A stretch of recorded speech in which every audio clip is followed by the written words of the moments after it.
안녕하세요. 동물을 향하여 들어오신 여러분, 사랑하고 축복하고 감사합니다. 어제 이어서 아주여 정말 이랬을까 계속 읽어드리도록 하겠습니다.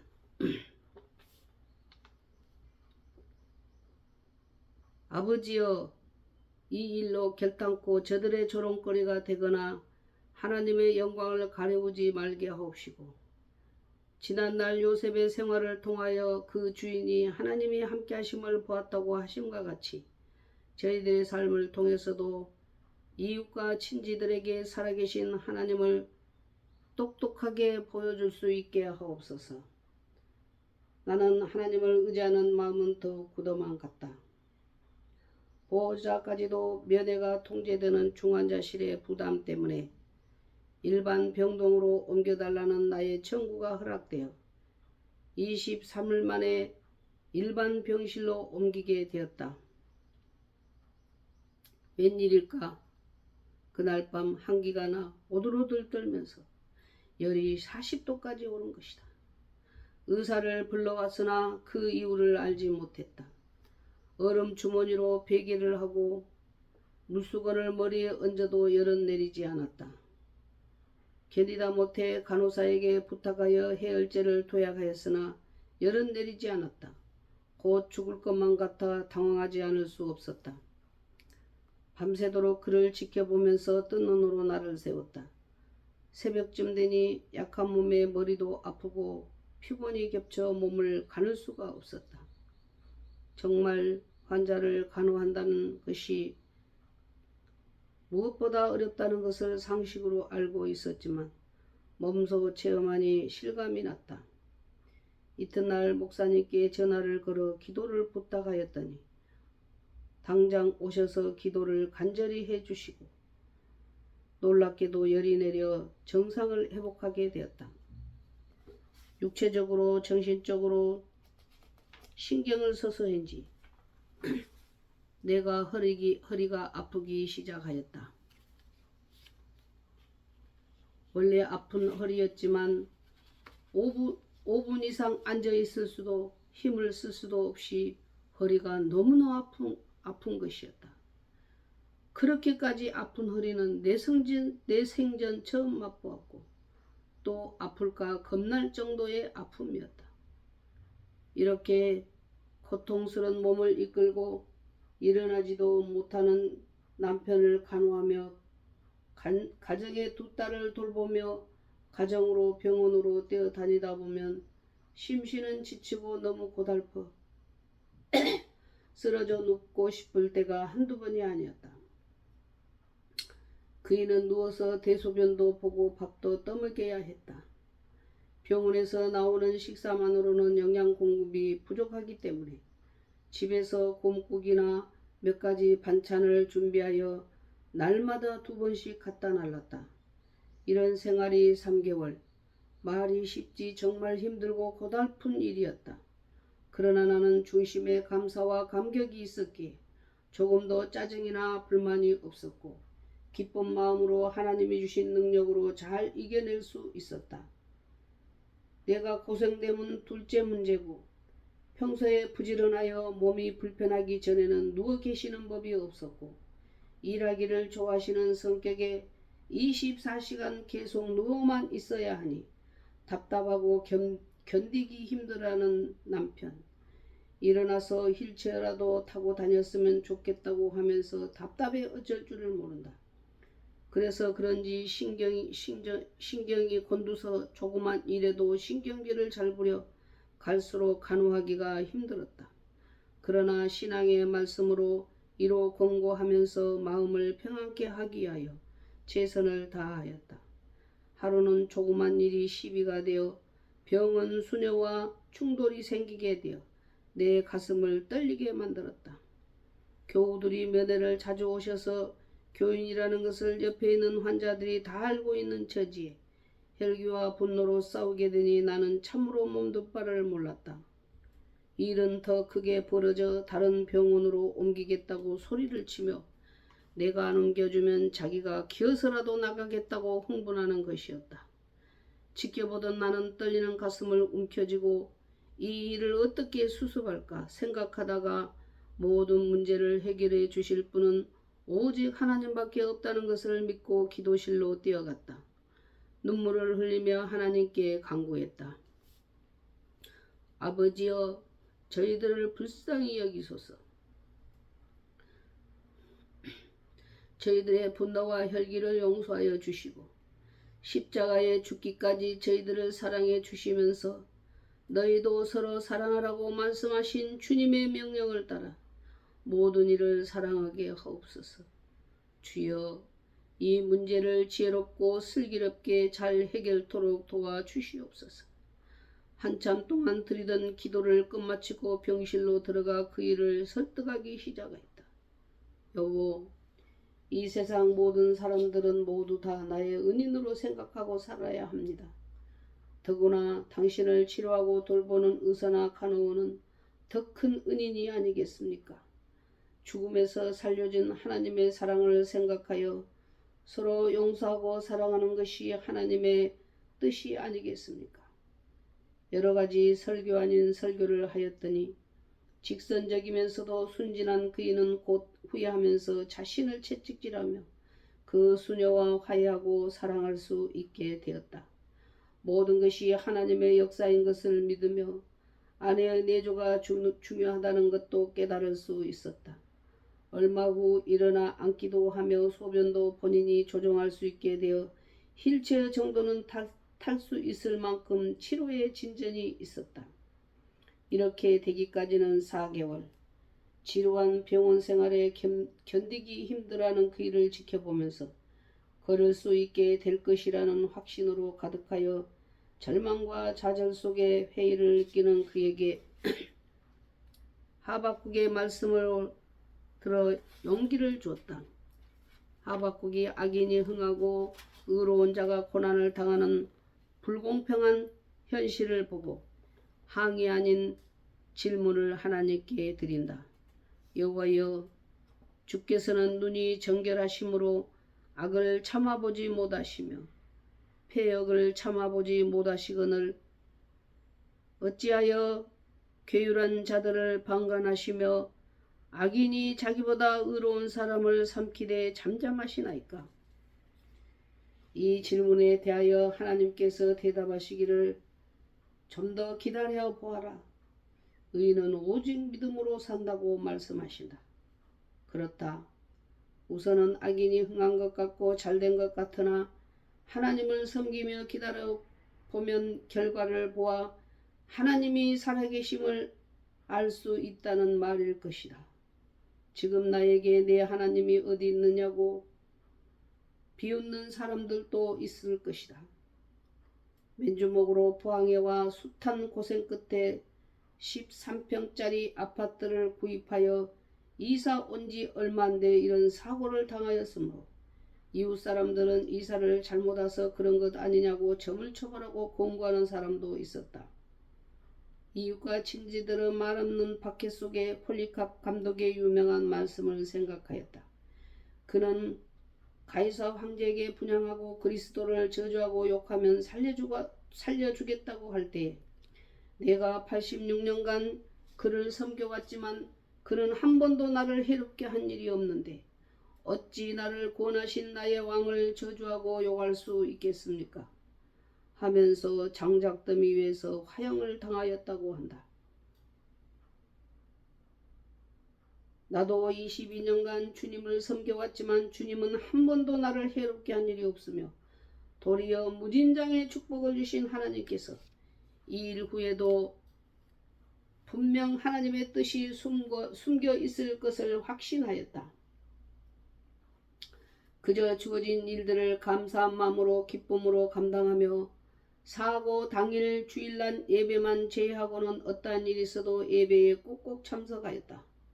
하루는 예배를 마치고 병원을 가니 그이가 다른 때보다 숙연한 가운데 말도 잘하지 않고 우울해 있는 것이었다. 무슨 일이라도 있었어요? 하고 물었더니 그는 조용한 말로 의사가 회진하면서 하체가 영원히 안 돌아올 수도 안 돌아올지 모른다고 했다는 것이다. 환자 본인으로서는 가장 절망적이고 치명적인 말이었을 것이다. 나는 그를 이해하며 휠체어에 그를 태웠다. 그리고는 성당으로 모시고 가서 설교를 하기 시작하였다. 그때 내가 전한 말씀을 어떻게 다 기억할 수 있으랴. 내가 어떻게 그렇게 능력 있는 말씀을 전했는지 내 자신도 잘 모를 정도였다. 완전히 성령의 능력으로 그의 마음을 사로잡았다. 결론인즉 하나님은 모든 것을 가능케 하실 수 있는 전능자이시니 사람의 의학이 할 수 없는 것을 하나님은 하실 것이니 믿음으로 이 질병을 이겨가자는 것이었다. 다 듣고 난 그이는 내 손목을 꼭 잡으며 돈을 몇 뭉치 주는 것보다 더 고맙다고 하시며 지금부터 시간을 정해놓고 열심히 기도하겠다고 하는 것이었다. 나는 안도의 숨을 내쉬며 감사 찬송을 하나님께 드리고 둘이서 같이 기도를 드린 다음 성당을 나왔다. 그 후 5개월이 지나자 기적은 나타났다. 발에 힘을 얻기 시작해서 양쪽에서 붙잡으면 힘을 얻지만 걷기 시작한 것이다. 이 환희, 이 기쁨, 높은 산에 올라가 큰 소리로 환호성을 지르고 싶은 충동이었다. 하나님의 능력을 만끽하면서 많은 교우들과 한없이 기뻐하며 찬양을 하나님께 드렸다. 7개월쯤 되니 혼자서도 충분히 걸을 수 있게 되어 화장실도 세면실도 어디든지 마음대로 걸을 수 있는 호전이 나타났다.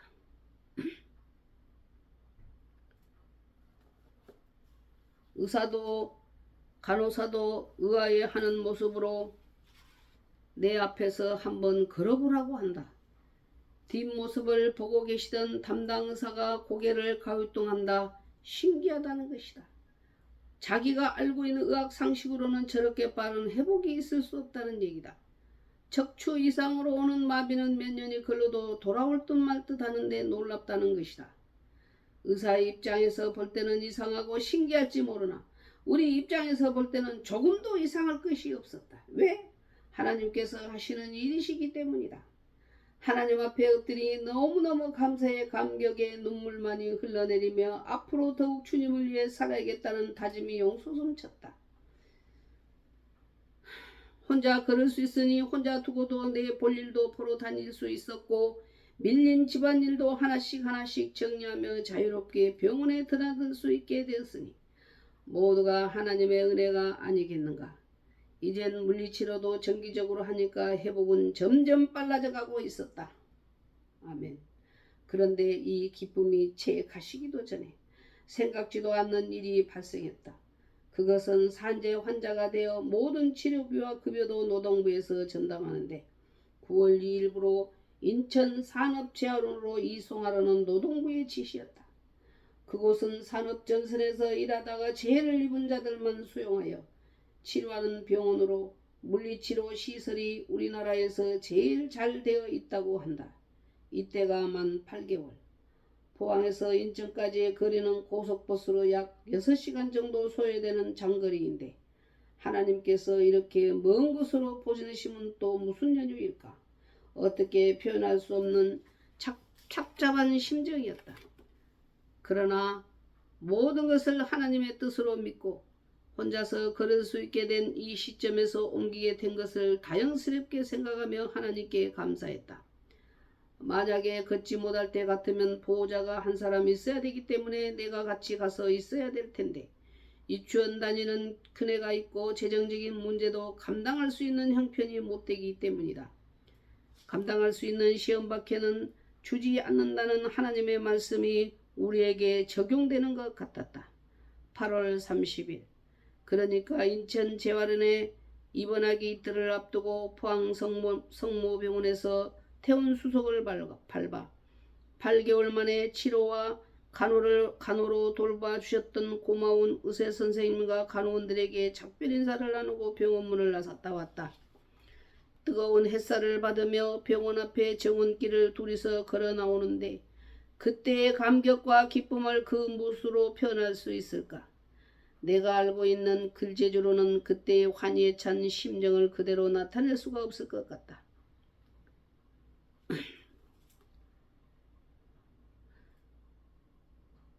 사고 당일의 모습을 회상하며 죽느냐 사느냐의 긴박한 상황 속에서 마음 조이며 애태웠던 그때의 모습과 지금의 모습을 비교해 볼 때 꿈만 같은 현실이었다.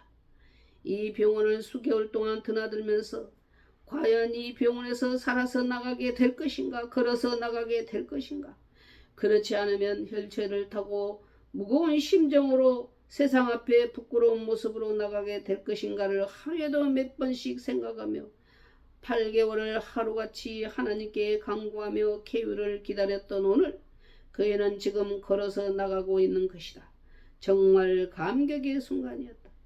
이렇게 되기까지는 절대적인 하나님의 도우시는 역사로서 그동안 끊임없이 새벽마다 기도해 주시는 주님의 종들의 기도와 천여명 성도들의 간절한 기도의 열매라고 믿어졌다. 8개월 만에 집에 도착한 그의 두 딸의 손목을 잡고 하나님 앞에 무릎을 꿇고 감사의 기도를 드리면서 감격의 눈물을 흘렸다. 당연한 모습인 것 같았다. 다시는 이 방에 못 들어올 줄 알았는데 내가 살아서 우리 방에 들어오다니 하시면서 목이 메이셨다. 오랜만에 아빠가 오시니 애들이 참 좋아 뛴다. 하지만 내일이면 또 그이는 또 떠나야 한다. 이젠 더 멀리. 아직도 불편한 곳이 많기 때문이다. 다리가 시리고 감각이 둔하고 앞뒤 가슴이 절리고 쑤시고 등등이다. 워낙 중상인지라 후유증이 많았다. 9월 2일 포항을 출발하여 경주에서 새마을호 열차를 탔다. 남편을 외국으로 보낼 때의 심정이 지금 나에 같을지도 모른다. 어떻게 표현할 수 없는 착잡한 심정이었다. 그이도 말이 없고 나도 말이 없다. 기차는 목적지를 향하여 세차게 달린다. 창밖에 들녘은 파랗게 물들어 있었다. 빽빽이 우거진 숲들이 우리를 위로하고 쾌유를 비는 것 같았다. 지난날 이스라엘 백성들이 40일이면 들어갈 수 있었던 가나안 땅을 광야 생활 40년이란 기나긴 세월을 연단시켜서 가나안 땅을 정복하게 하셨던 하나님께서 멀리 인천까지 보내시면 부족한 우리를 좀 더 성숙한 하나님의 아들, 딸이 되게 하기 위하여 연단하시려는 하나님의 뜻으로 받아들였다. 그이도 그렇게 생각한다고 나와 동감을 했다. 서로 헤어져 있는 동안 더 많이 기도하고 더 많이 성경 보고 서로가 그리울 때면 주님을 생각하자고 우리는 다짐하였다. 드디어 부천 재활원에 도착하였다. 입원 수속을 끝내고 지정된 입원실에 들어가 여장을 풀고 대강 이곳저곳을 훑어보았다. 이게 웬일인가.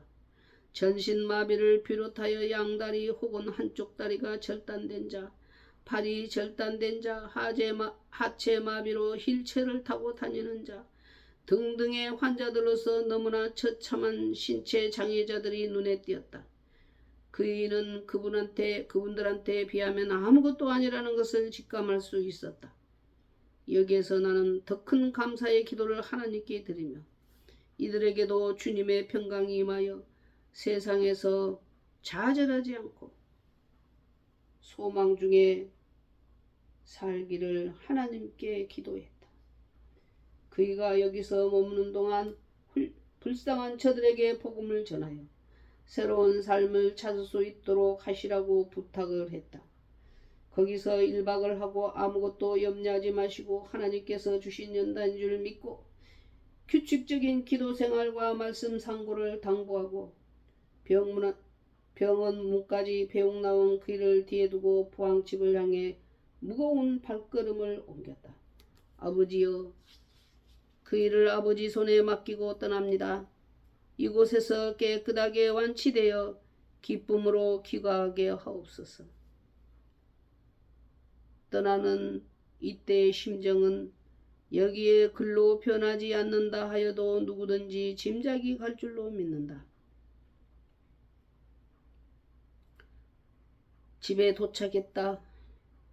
그이가 집에 있는 것도 아니었는데 평소보다 유난히 허전하고 허탈함은 무슨 연고일까? 집안이 텅 빈 것만 같은 공허감을 느끼며 그동안에 베풀어 주신 주님의 사랑을 생각하며 내 빈 마음을 채웠다.